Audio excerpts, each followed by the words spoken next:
Bonjour et bienvenue dans Serenity Please, un podcast inspirant pour les femmes en quête d'une vie plus sereine et épanouissante. Je suis Élodie Legal, coach sérénité. J'aide les femmes à retrouver du temps pour elles, à déculpabiliser et à créer une vie alignée qui les fait vibrer. À travers ce podcast, je te partage des réflexions à mener afin de te défaire des croyances limitantes qui te bloquent dans une vie qui ne te correspond pas totalement. Bienvenue dans cet épisode.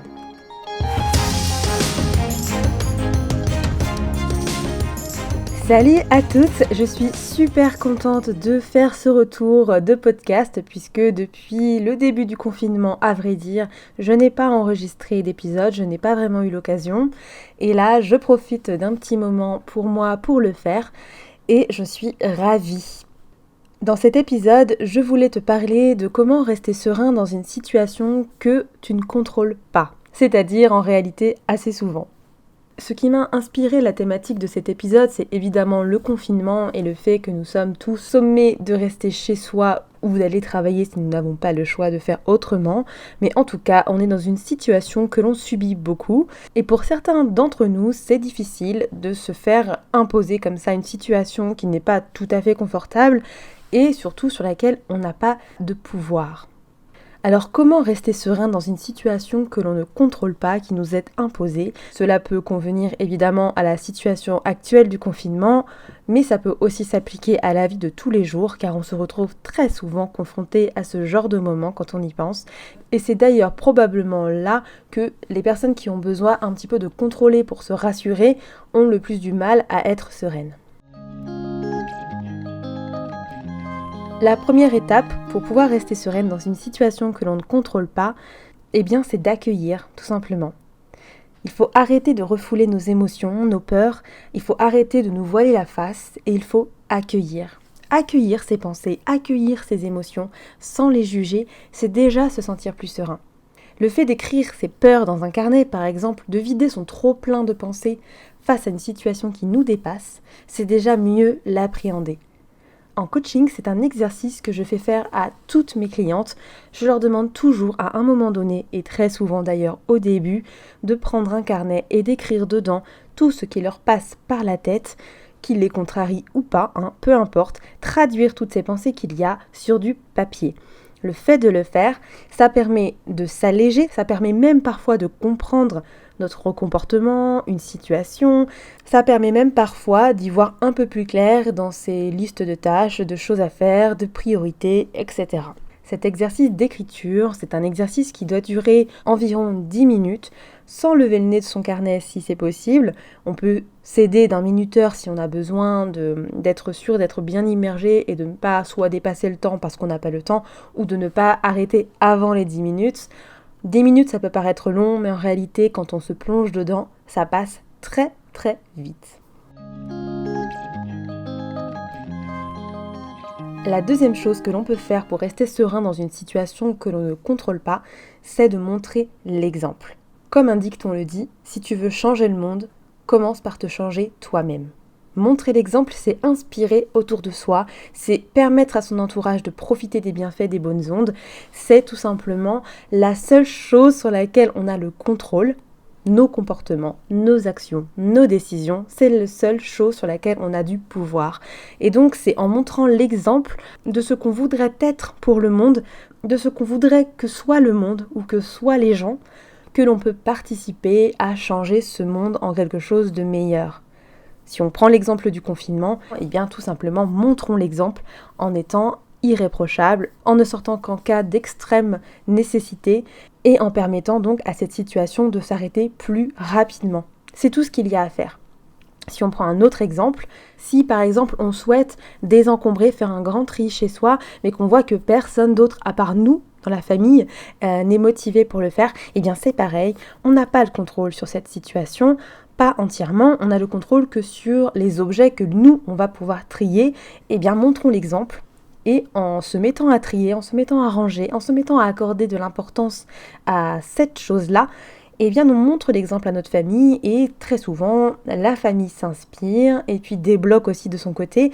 Et dans ces cas-là, ça entraîne tout le monde, mais d'une manière positive et vertueuse. Quand on est dans l'attente de quelque chose d'extérieur qui ne dépend pas de nous, c'est là qu'on va manquer de sérénité.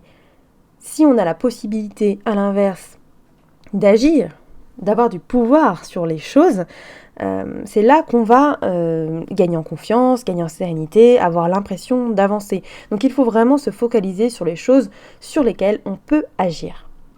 Et montrer l'exemple est un parfait exemple. La troisième astuce, quand on veut pouvoir rester serein dans une situation que l'on ne contrôle pas, eh bien, c'est de faire preuve de lâcher prise. Ce n'est pas vraiment une surprise et c'est vraiment pas évident pour tout le monde.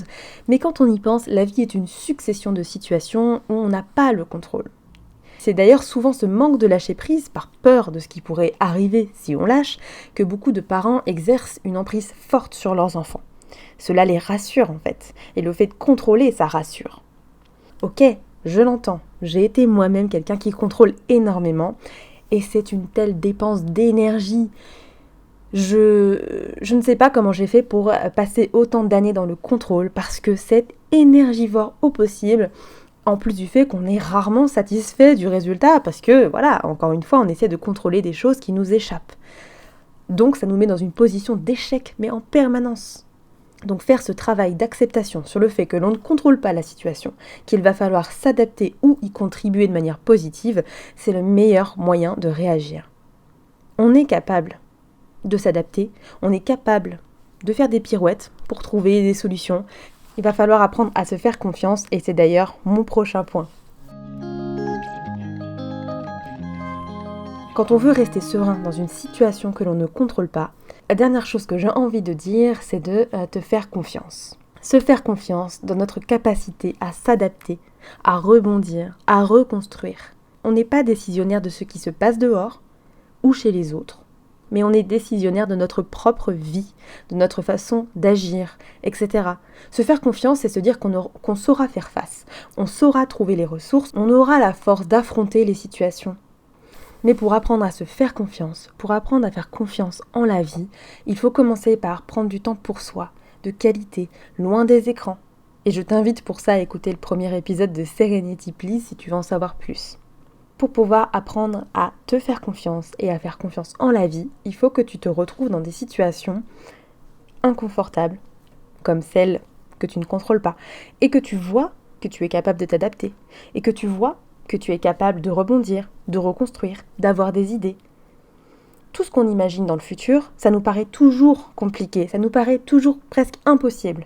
Mais en réalité, quand on y est, dans cette situation-là, qu'on a fantasmé et qu'on a clairement déformé de façon négative, quand on est dans cette situation, on se rend compte qu'elle n'est jamais aussi difficile et impossible à surmonter qu'on le pensait. À chaque fois qu'on nous annonce une situation qu'on ne va pas contrôler et dont on va dépendre de l'extérieur pour qu'elle soit résolue ou qu'elle évolue, la seule chose qu'on peut faire, c'est faire confiance. Te faire confiance. Que tu te dises que tu peux le faire, que tu vas le faire, que tu trouveras tes ressources, que tu trouveras tes moyens.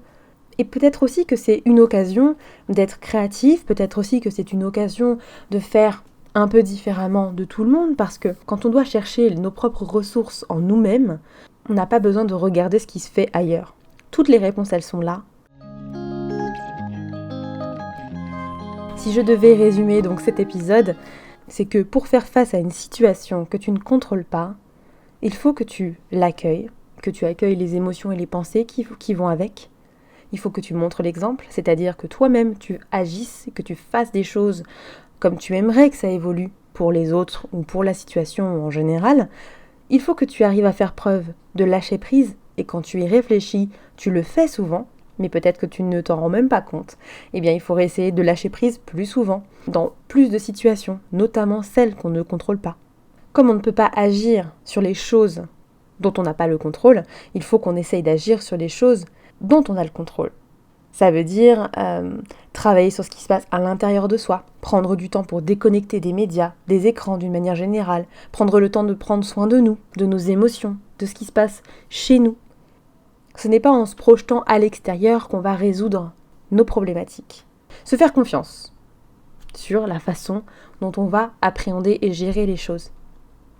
À titre personnel, je sais que En ce moment, je prépare mon mariage, je ne sais pas s'il va pouvoir avoir lieu, mais je garde confiance. Je me dis que quoi qu'il arrive, peu importe l'issue, même si ça ne se fait pas le jour prévu, même s'il y a des choses qui sont obligées d'être décommandées, je me fais confiance, je fais confiance en la vie et je me dis que quoi qu'il arrive, on finira par se marier et on aura notre belle journée. Ce n'est pas parce que ça ne se passe pas exactement comme on l'a prévu ou comme on voudrait que ça se passe, que c'est vraiment une mauvaise chose. Dans la situation précise du confinement, il y a beaucoup de facteurs qui rentrent en compte, évidemment, et on n'est pas tous à égalité, malheureusement. Mais tous, on peut, à notre échelle, agir sur la situation. Et je parle du confinement comme je peux parler de n'importe quelle autre situation qui demanderait justement ce lâcher-prise-là parce qu'on n'a pas, nous, le pouvoir. C'est simplement agir à notre petite échelle, à faire des actions qui montrent l'exemple, qui nourrissent nos valeurs, à prendre soin les uns des autres. C'est tout ce qu'on peut faire quand on a une situation qui nous échappe. Et c'est vraiment ce que je t'invite à faire. Prends du temps pour toi. Prends du temps pour te reconnecter à ta famille ou à l'essentiel, aux choses que tu aimais faire peut-être quand tu étais enfant. Prends du temps pour ralentir. Prends du temps pour regarder la nature. Prends du temps pour être reconnaissant des choses que tu as au lieu de te focaliser sur les choses que tu n'as peut-être plus. Et je peux te dire que tu sauras gérer toutes les situations dont tu n'as pas le contrôle avec beaucoup plus de sérénité.